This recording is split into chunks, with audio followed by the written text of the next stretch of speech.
Bismillah. TQDK 2015 sınaq imtahanı 4. Birinci qrup. 105-ci sual.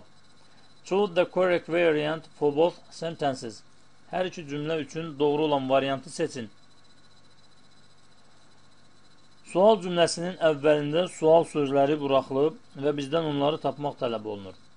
Bu cür test tapşırıqlarını həll edərkən, qısa bir müddətdə testi həll etmək üçün cümlənin sonunda sözünü var, yoxsa yox, ona baxırıq əvvəlcə.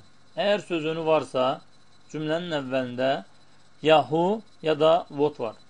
Bizim variantlarda who yoxdur, yalnız what işlənib. Deməli, doğru variantımız Y variantıdır.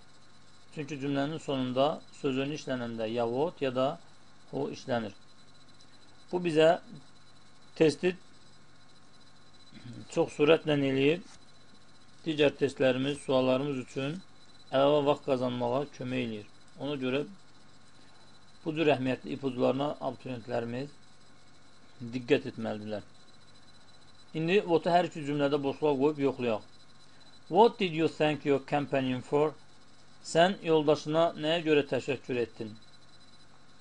What made him interrupt the lecturer's speech? Məruzəçinin nitqini kəsməyə onu nə məcbur etdi? Gördüyümüz kimi hər iki cümlədə what məna cəhətdən uyğun gəlir. 106-cı sual. Choose the correct variant. Düzgün variantı seçin. I have lost the nice ring. Boşluq. Will gave me. Nisbi əvəzlik mövzusudur. Nisbi əvəzlik mövzusunda testləri həll eləyərkən boşluqdan əvvəlki ismə diqqət olmalıdır. Əgər əşya bildirirsə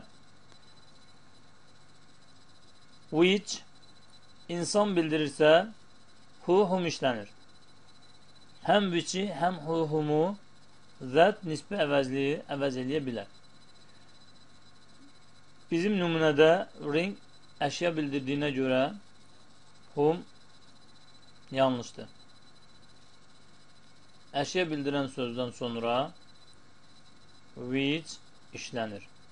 That which'i əvəz edə bildiyinə görə that də doğrudur.